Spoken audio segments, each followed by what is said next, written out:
যেই ফ্যাসিবাদ বাংলার সীমান্ত থেকে বিতাড়িত করা হয়েছে, সেই ফ্যাসিবাদ এবং তার কোন দোসর বাংলার ক্ষমতার মসনদে আর আসতে পারবে না ইনশাআল্লাহ।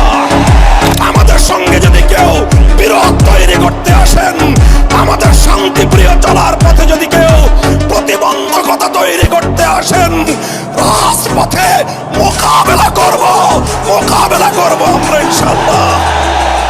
এই প্রস্তুত থাকবেন তো?